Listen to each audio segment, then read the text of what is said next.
Harriet Rose. And I'm Ashley James. And by the way, I'm a bimbo. She is a bimbo. Ashley James, welcome to By the Way podcast. Thanks for having me. I haven't seen you for ages, but I've known you, for like 10 years, I reckon I met you, like 10 years ago? Was it like Reading Festival or something? A I DJ feel like gig? potentially V Festival. Do Whoa. you remember V Festival? Yes. Throwback. Well, that is a long time. Do you know what? When everyone was doing their 2016 posts, I had a picture of me DJing at V Festival that year, and I was like, oh my God, 2016 was a good year. Because V Festival still existed and so did the backstage area. Do you remember V-Fest? God, it was so good. It I was never cool enough to get invited to stay in one of those teepees, but I was always quite envious of like some friends that got to stay there. Ashley James, fierce advocate of women, but also fierce advocate of anybody who needs an advocate. You're a This Morning regular, LGBTQ plus representative in the sense that you always back us, and I love you for that. Presenter, broadcaster, DJ, social commentator, the list goes on, and a mum. Yeah, that's changed since I last saw you. Yeah, you've had 2 kids. I know. I haven't had any, but I have got a cat. Same. Same thing. So bimbo, I thought I'd kick off with the definition, the Wikipedia definition of a bimbo. The word bimbo derives from the Italian bimbo, a masculine gender term that means little boy or baby boy or young male child. The female is bimba. Use of the term began in the United States as early as 1919 and was a slang word used to describe unintelligent and brutish men. And then in the 21st century, it became a derogatory word for women. Tell me, why are you redefining the definition of a bimbo, Ashley? So I think because that's the word that's always thrown at me. If I do This Morning and people don't agree with my opinions, which happens more than I'd like, that's what people will say, like, oh, get this bimbo off TV. And it's interesting because lots of people don't agree with Nick Ferrari, who I do it with mostly. Even more people don't agree with Piers Morgan, who I also occasionally do it with. But no one questions their intelligence. Men are allowed to have differing opinions no matter how horrendous they are, and their intelligence is never questioned. So I think, like, for me, it's like, you can not agree with me, but because of the way I look and because I'm a woman, sometimes I actually really, like, not so much now because I don't care anymore, but I remember thinking, like, I'd love to just passive aggressively post my A-level results or my degree just to be like, I'm not stupid. Yeah. And so that was kind of where I started exploring a lot of like the language that's fired at women, which was kind of the basis of my book Bimbo. Yes, your brand new book Bimbo, which is your first book, which is out now. Congratulations. Thank you. I want to talk to you about why I wanted to get you on this podcast, because as I said, I've known you for a while. We used to run in the same circles back in the day when you were a DJ, post Made in Chelsea days. And I've got to say, I think your journey in this industry is so inspirational. Thank you. I was like, what's she going to say? No, because I remember back in the day, we used to have conversations of like, what are we doing? Where are we going? I don't know what's happening.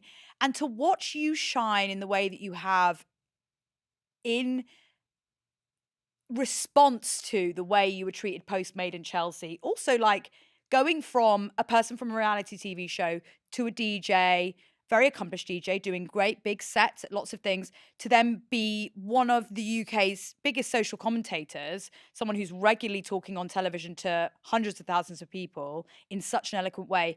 It's a huge flex. Thank you. By the way, I feel the same about you. Like, your achievements are amazing. Ashley, this is not about me. But you're like, but also just a little bit. Thank you. I appreciate that.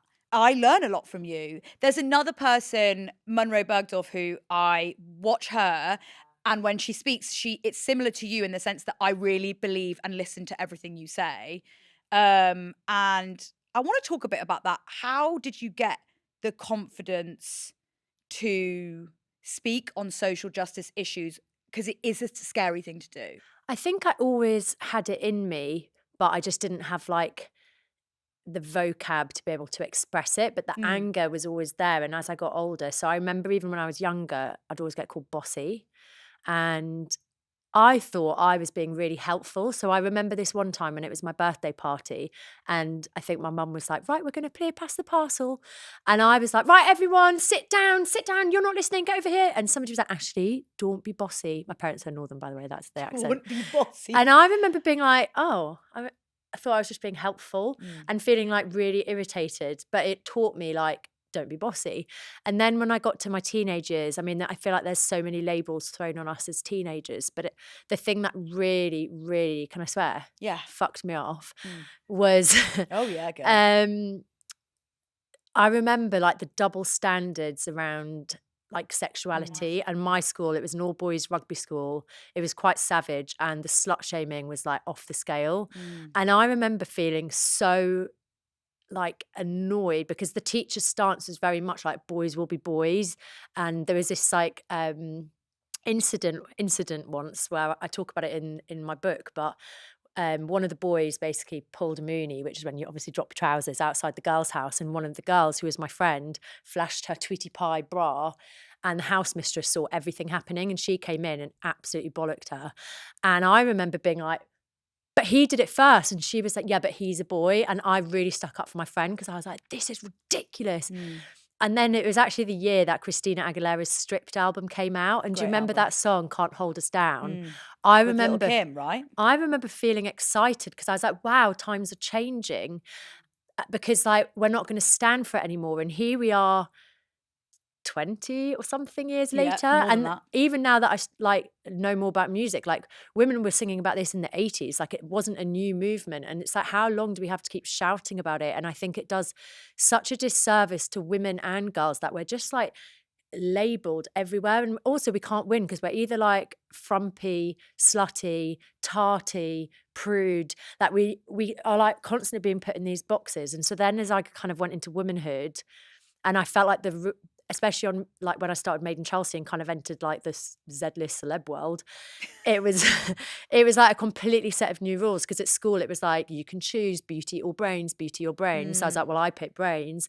And then it was like I entered the celeb world and it was like, be more sexy, be more sexy. And it was almost like, forget about the brains, no one cares about them.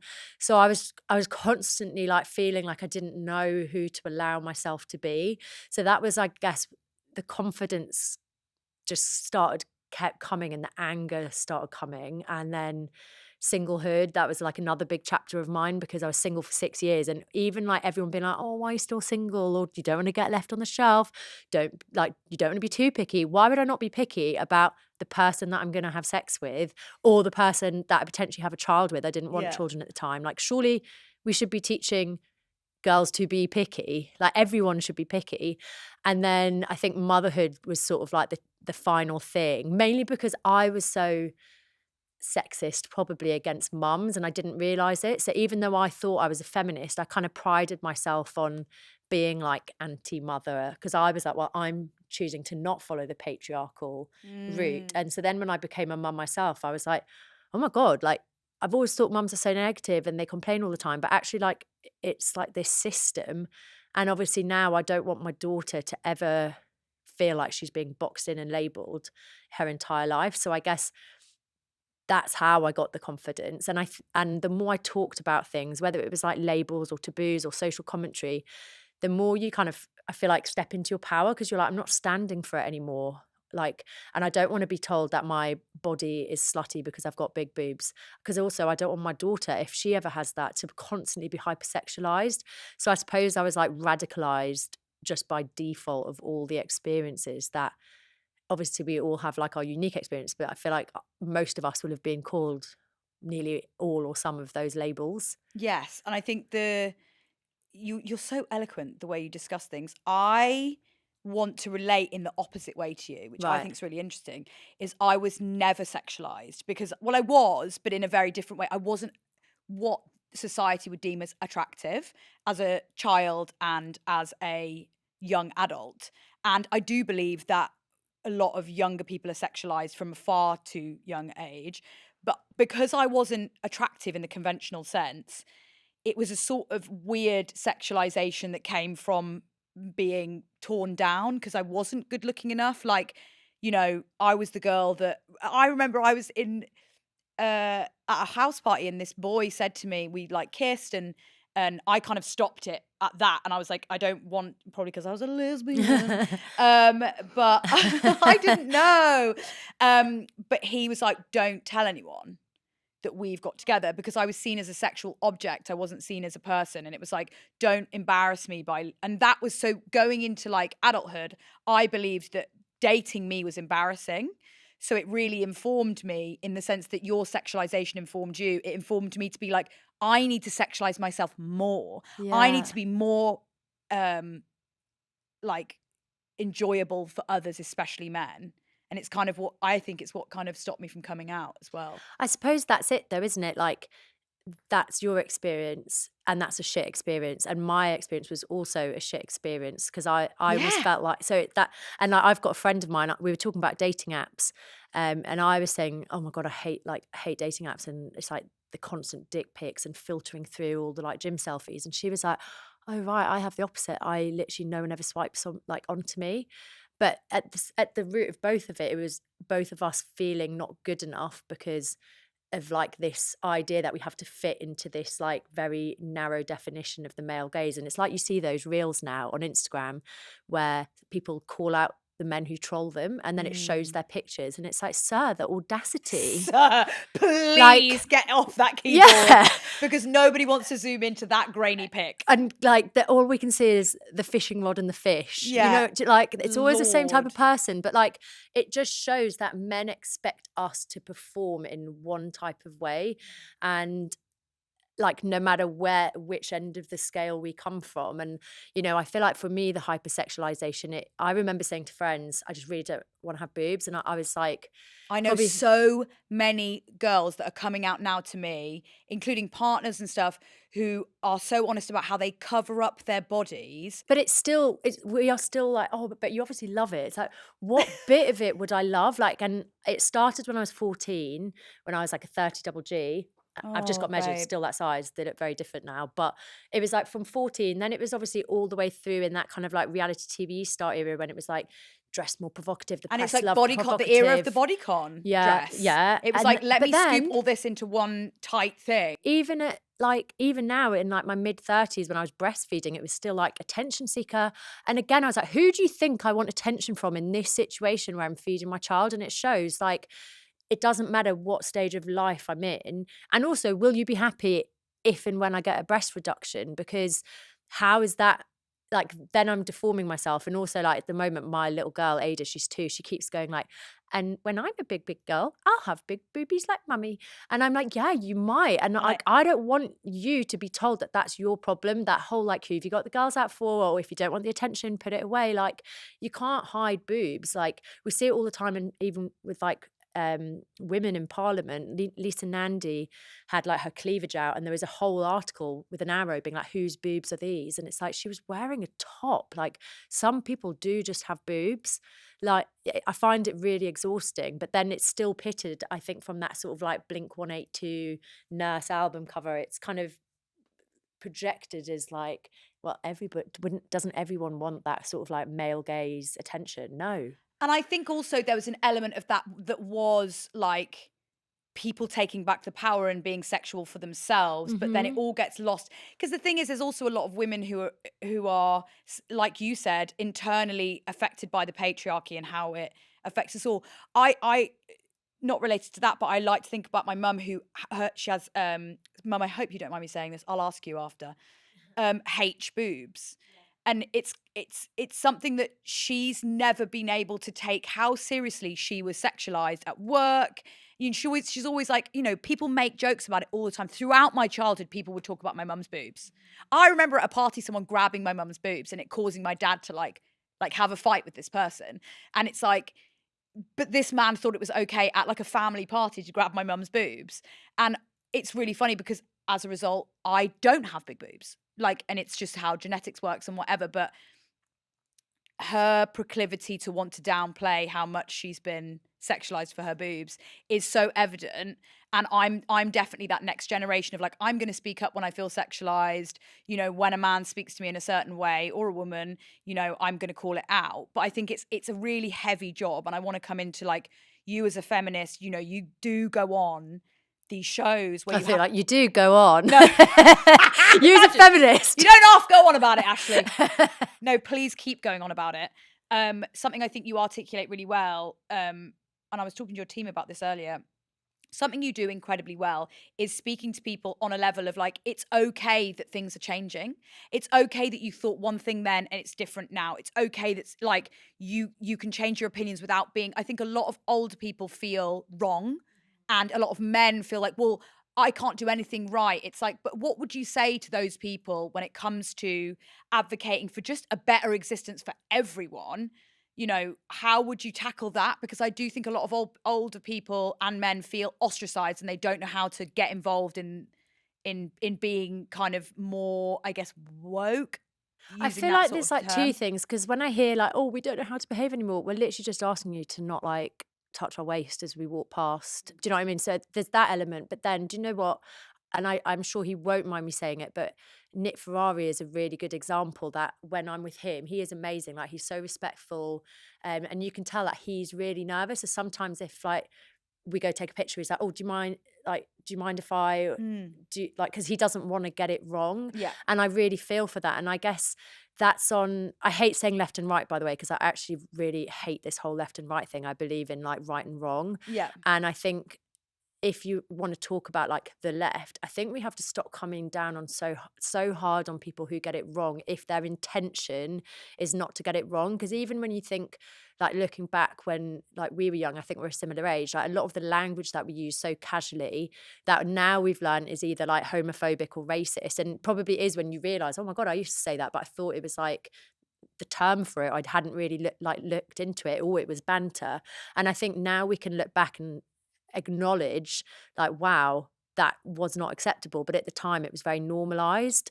And so I think we really need to understand the difference between like the bad guys and the people who are trying their best but might like mess up. And I think about it a lot that, you know, you see like celebs being called out for past tweets or whatever, and I get it if they're not taking accountability for it, but we also have to like realize that like time evolves and language evolves, and we're much more aware now of more people, which is great. But I think a lot of people are scared because of the backlash that they could receive if they get it wrong. So I think I always say, like to Tommy, my partner, I was like, I just want to make sure that we always try and move with the times, because by the time we're older, I'm sure like the world will look different again. But ultimately, if you want like everyone to have human rights, then you will learn as you go, because you're not going to be a dick.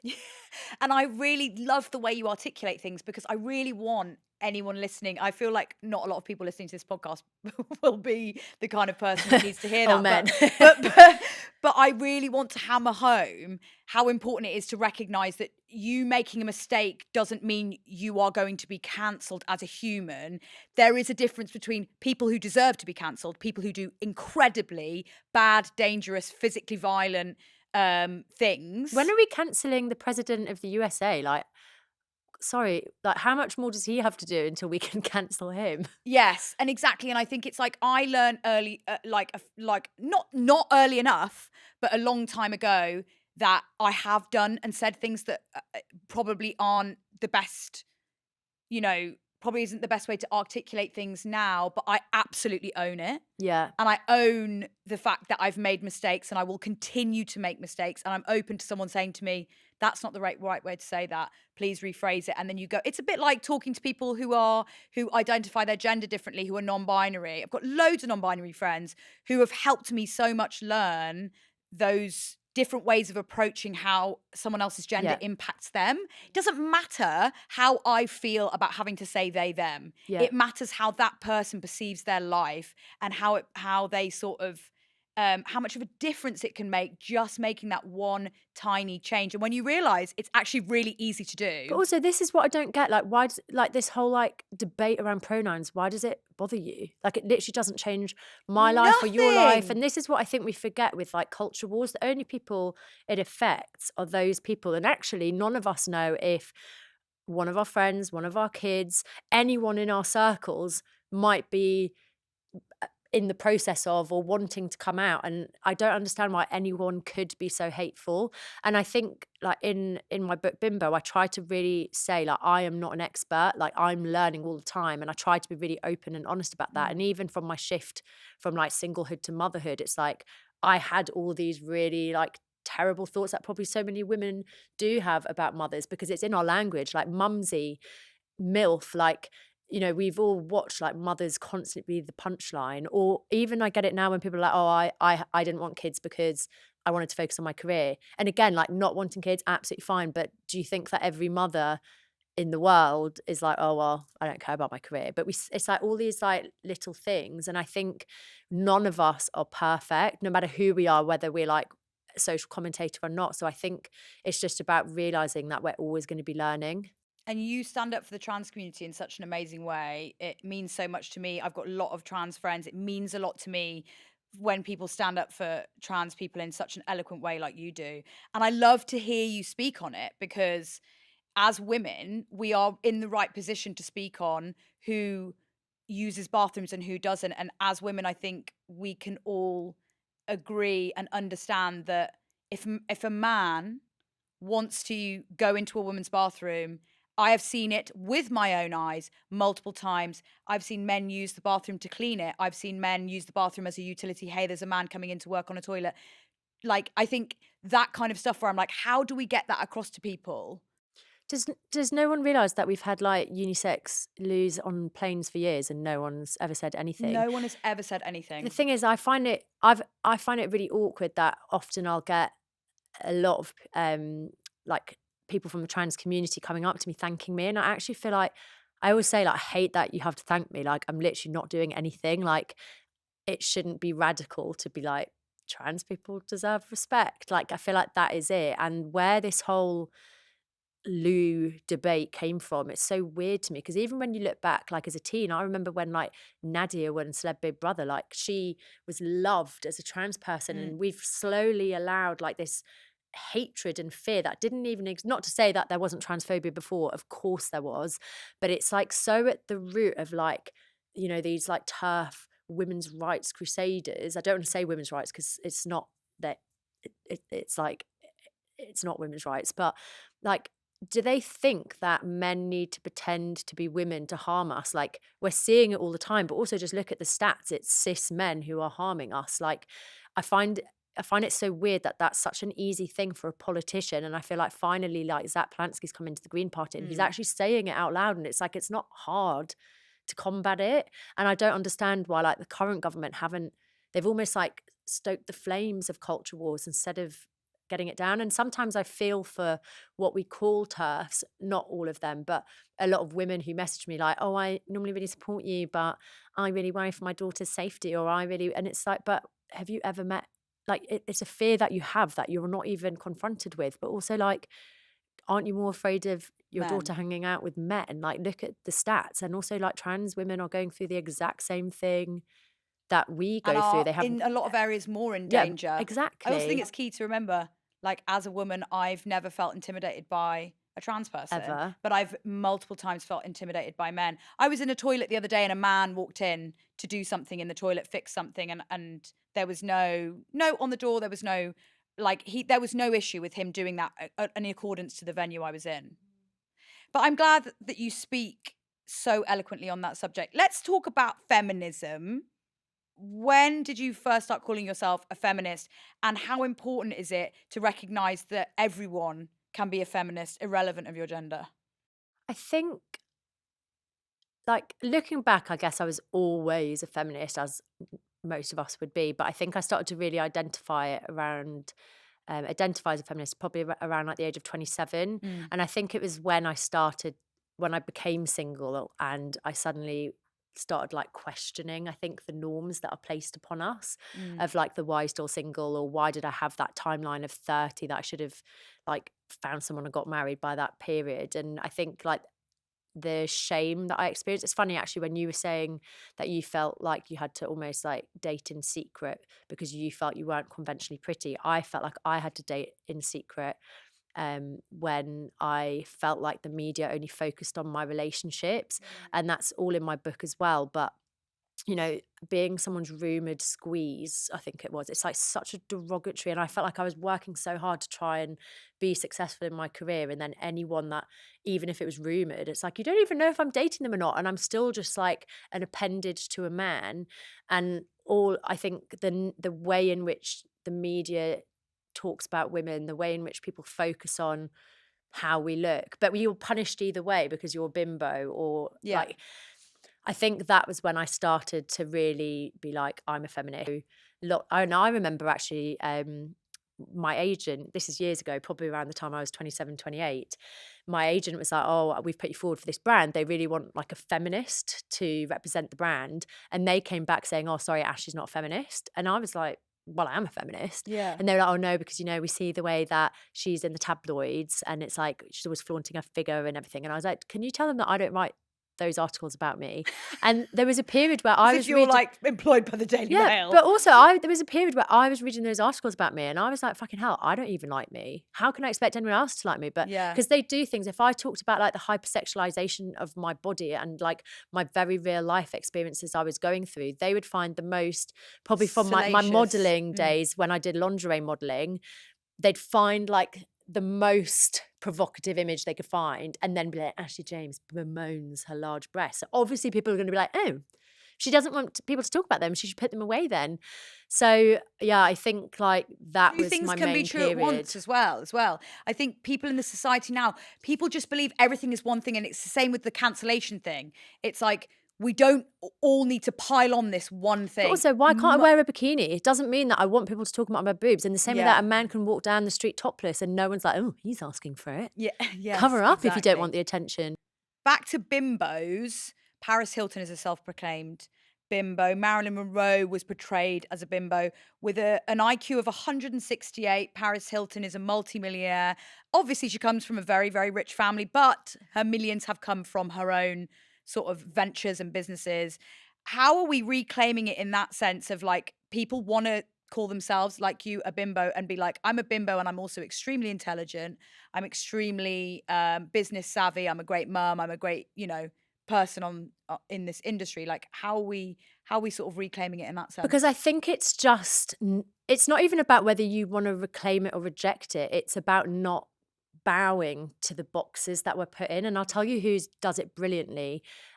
Dolly Parton. Yes. She's always been like, okay, yeah. There was that thing where somebody said she's a dumb blonde and she was like, well, I'm not dumb and I'm not blonde. Yeah. And she's always owned who she is. Or Cher, another like absolute icon. And they're like, we're not playing these stupid games. And when you look at like, whether it's Britney Spears or all these really uncomfortable interviews that you see from the past, and you're like, I cannot believe that women had to tolerate that.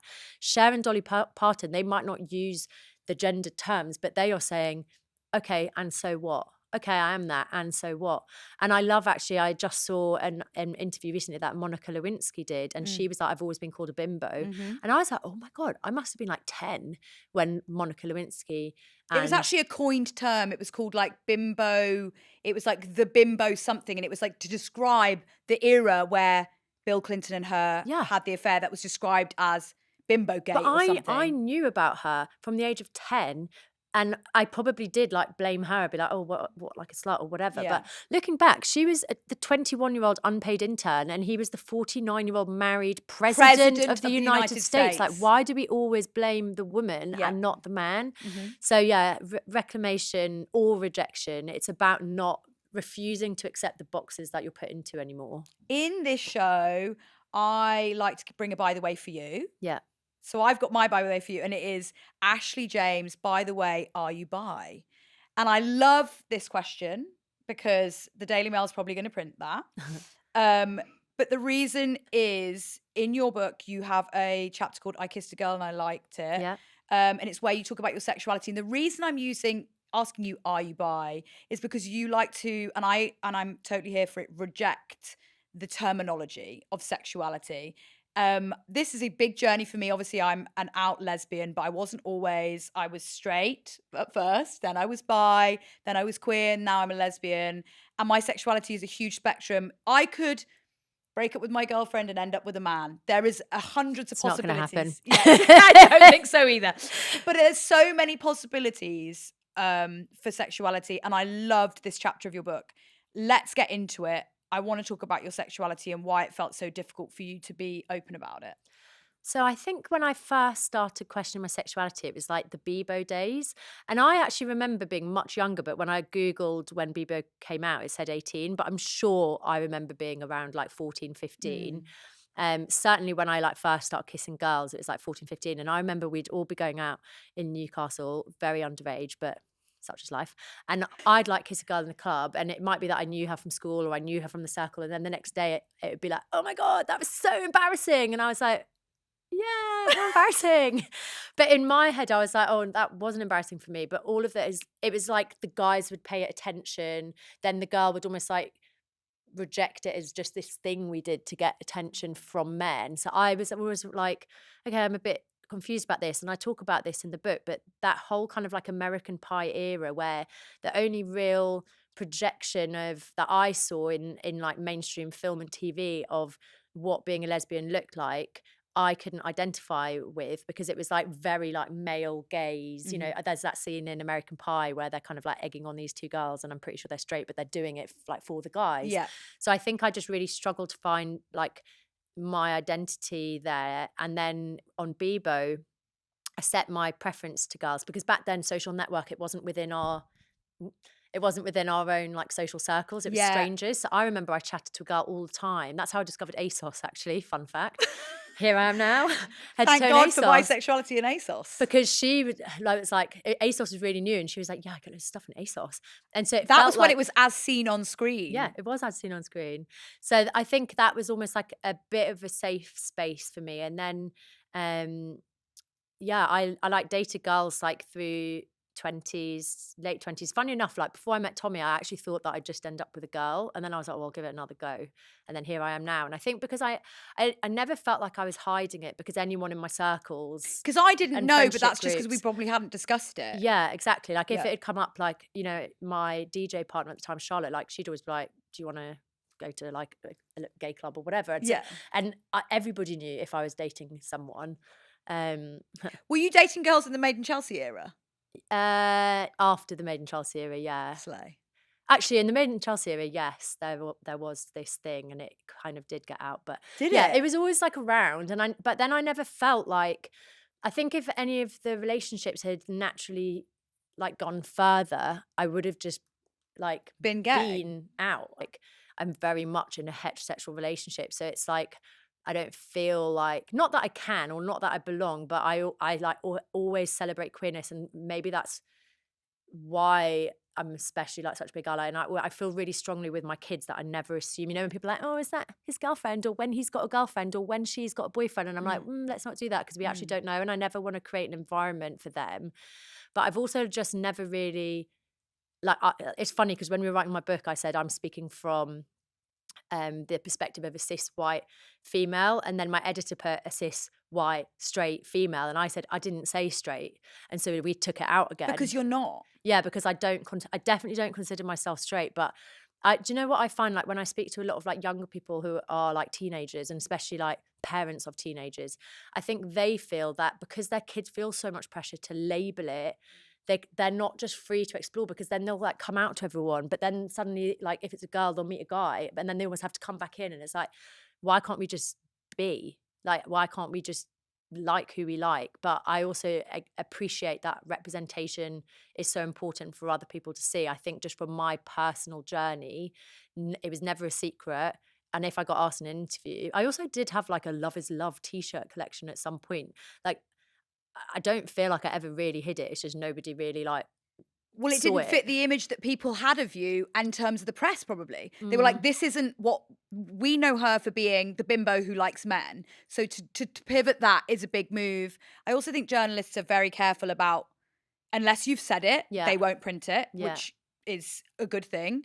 But what I would say is, as a very gay person, super gay. You've never mentioned it. No, before. it's not so. I'm coming out Yeah.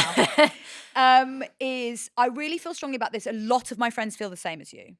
And a lot of my friends talk about how they are not straight, but they are terrified to label themselves as anything but straight, because they are scared that the media is going to go, well, you haven't got a girlfriend, you're married to a man, and you have kids. That takes nothing away from your sexuality. You could be. There is actually, as I've said, lesbians who end up with men, or end up with non-binary people, or end up with a trans man, or end up with somebody that doesn't fit the gender binary that they said they liked when they were 18. I, as I said, was straight as you get them when I was 18, and at 21 I was bi, and at 25, I was a lesbian.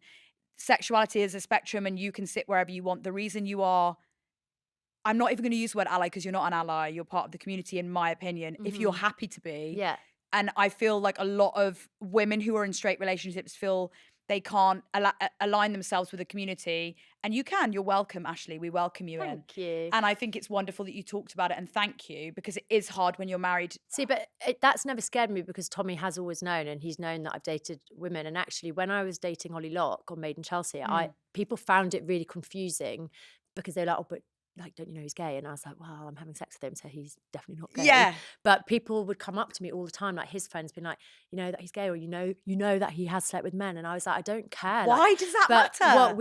What Ollie and I always laughed about was that I came out to him because I like totally fell for this girl on a weekend in Ibiza. But it was like people couldn't get it. Like nobody could imagine. But I was like, well, I've never said what I am either, but people just assumed. But also, people don't validate gay women.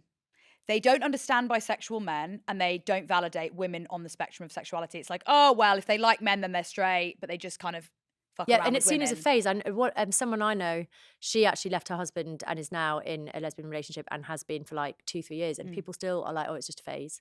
It's like, but I'm pretty sure it's not. People thought I was a phase. I'm literally like 15 years deep, baby. Still in. 15 years deep, baby. Made a whole career out of it, baby. Because this whole concept of this show came from, I love people talking about something about themselves they're passionate about. And it's because I used to walk into every room, as you know, and say, I'm lesbian. Because I didn't, when I first started, and you can probably attest to this, like in the beginning of my career, I didn't look very gay. Like I've always been like erring on the feminine side. I'm not like super masked. So people always assumed that I'm straight. And I found that really offensive. So I was always like, I'm a lesbian, just like, bam. I love that shocker. heterosexuality is the new insult. Yeah, it's like Shantae Joseph's article about men are embarrassing. It's embarrassing to have a boyfriend. Before we go on this show, I like to ask my guests if there's anything they want to get off your chest. My chest. Yeah, your chest. Yeah. Well, I mean, people look at it all the time anyway. That is one of the reasons I'd love to get my chest off my chest. I just find it impossible because, again, you feel like you're trying to toe the line. I remember on this morning, I was wearing this like amazing 3-piece purple suit, ironically talking about the objectification of Hannah Waddingham when the photographer was like, get your legs out. And then I came off air to like everyone discussing my cleavage. And I was literally just talking about this. And it's like this constant, like I said earlier, like it's all in my book as well, but it's like whether I've been an underage child, a breastfeeding mum in her late 30s, or like throughout womanhood, it's like, who have you got the girls out for? Nobody. They're literally just on my body. Like, I would like to get my chest off my chest just so I can like live a peaceful life. Yeah, and I'm just so sorry about that. As a person with a smaller chest, it's not something I experience as much, but I've got friends who have been told to get breast reductions on the one end of the scale, and on the other end of the scale, everybody is bringing them up, staring at them, like making a thing of them. Like you say, you go on shows where I've seen the outfits you wear, demure, very high fashion, very gorgeous, and yet it's all about your boobs. I think that's a great get off your chest. Get your chest off your chest. And finally, what's one niche piece of advice you have for our audience? Very niche. By the way, put porcini dried mushrooms in your mushroom risotto because it'll make it creamier. I used to date an Italian. Creamier risotto, porcini mushrooms, dried. Okay. Put it in with the stock. Do you know what? I don't even know how to make risotto, so this is a new one for me anyway. I mean, it's the worst, by the way, ever. No, everyone's not going to be like, who makes mushroom risotto? But if you do, there you go. I've heard mushroom risotto is great. Oh, it's amazing. Yeah. And now it's going to be even better it. because you've got to put your porcini mushrooms in it, dried only. Ashley James, everybody! Bimbo is out now. Go buy it. Thanks.